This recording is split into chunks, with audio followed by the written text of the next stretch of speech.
আজ হচ্ছে বিদায় বেলা। বিদায় মানেই কষ্ট। প্রতিটা বিদায়ই অনেক কষ্টের হয়। এসেছিলাম ঝিনাইদহ টু নারায়ণগঞ্জ, আবার চলে যাচ্ছি নারায়ণগঞ্জ টু ঝিনাইদহ। সবাইকে তার গন্তব্যস্থলে পৌঁছে যেতে হবে, কেউই চিরস্থায়ী নয়, এটাই নিয়ম। হ্যালো এভরিওয়ান, আসসালামু আলাইকুম, welcome to back to my channel. আমি সামির জাহান জ্যোতিষ কুকিং অ্যান্ড ব্লগে তোমাদের সবাইকে স্বাগতম। হ্যালো ফ্রেন্ডস, আশা করি তোমরা সবাই ভালো আছো। আলহামদুলিল্লাহ, আমিও ভালো আছি। তো এই তো চলে যাচ্ছে আজকে মামির সাথে বিদায় পালা সেরে নিতে। মামি আমাকে জড়িয়ে কান্না করতেছে, তো আমি মামিকে হেসে বোঝাচ্ছি আর কি।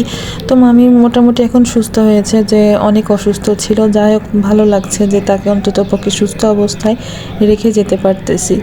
একে একে সবার সাথে বিদায় পালা সেরে নিচ্ছি। এই তো আমার বড় খালাতো বোন, তো তার সাথেও বিদায় পালা সেরে নিলাম। তো মোটামুটি আমরা সমস্তটা গুছিয়ে নিয়েছি। এই তো আমার মামা, তো মামা আমাদেরকে পৌঁছে দিতে যাচ্ছে আর কি টার্মিনাল পর্যন্ত। তো ব্যাগপত্র সব কিছু গুছানো হয়ে গেছে, এখন আমরা শুধু রওনা দিব। তো নানু আমাদের সাথে যাচ্ছে। তো নানু তার একমাত্র ছেলের বউকে জড়িয়ে ধরে কান্না করতেছে, কারণ নানু এখানে অনেক দিন আসছে। নানু অসুস্থ ছিল, এখানে হসপিটালে ভর্তি ছিল। তো এবার সে সুস্থ হয়ে আমাদের সাথে বাড়ি যাচ্ছে। নানু অনেকটা অসুস্থ ছিল, ভাবতে পারেনি যে নানু আবার আমাদের সাথে বাড়িতে আসবে। সবই মহান আল্লাহ তাআলার রহমত। যাই হোক, লিফটে করে নিচে চলে আসলাম। আমার মামা আর আমার হাজবেন্ড ব্যাগপত্র নিয়ে সামনের দিকে অগ্রসর হচ্ছে। এখন বাজে সকাল 8টা, আমাদের 8:30টায় গাড়ি। আমার মামাতো ভাইও এখনো ঘুমোচ্ছে, ওর সাথে দেখা হলো না। ঘুম থেকে উঠে দেখবে যে আমরা কেউই নাই। তো আমার মেয়েরা বারবার উপর থেকে দেখছে যে ও ঘুম থেকে এখনো উঠেছে কি না।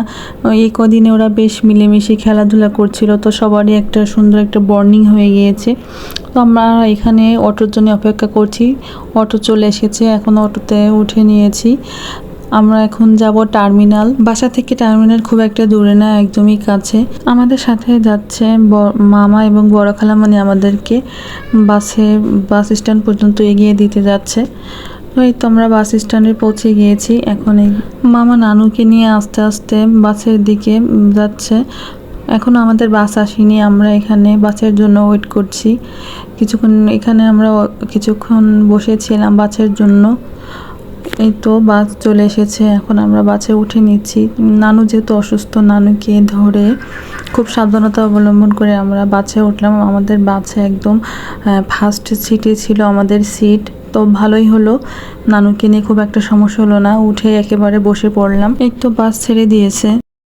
বাসে বসে বসে মামির কথা খুব মনে পড়ছিল। মামি কান্না করছিল। মামি যখন কান্না করছিল তখন আমি কান্না করিনি, কারণ আমি যদি কান্না করি তাহলে মামি আরও ভেঙে পড়বে। তো এই মামিকে এমনি সাহস দিয়েছি, বুঝিয়ে এসেছি। আর একটু ভালো লাগছে যে সাথে নানু যাচ্ছে, এই জন্য আর কি একটু রিলিফ লাগছে। 3 ঘন্টা পরে আমরা পৌঁছালাম সেতুর উপরে। সেতুর উপরে এসে ভালোই লাগছে, মনটা খারাপ ছিল, কিন্তু সেতুর উপরে এসে প্রাকৃতিক দৃশ্যগুলো দেখে মনটা এমনি ভালো হয়ে গেল। আমার একদমই লং জার্নি করতে ভালো লাগে না। তো তোমাদের যাদের লং জার্নি ভালো লাগে অবশ্যই কমেন্টে জানাবে। এখনও আরও 2 ঘন্টা লাগবে পৌঁছাতে। সো এভরিওয়ান, আজকের ভিডিওটা ভালো লেগে থাকলে অবশ্যই লাইক, কমেন্ট, শেয়ার করে পাশে থাকবে। কথা বলতে বলতে এই তো আমরা ঝিনাইদহ পৌঁছে গিয়েছি। তো বাস থেকে নেমে আমরা একটা অটো নিয়ে বাসার উদ্দেশ্যে রওনা দিয়ে দিলাম। আলহামদুলিল্লাহ, আমরা বাসায় পৌঁছে গিয়েছি। নতুন ভিডিও দেখার আমন্ত্রণ জানিয়ে আজকের ভিডিও শেষ করছি। তোমরা সবাই ভালো থাকবে। আল্লাহ হাফেজ।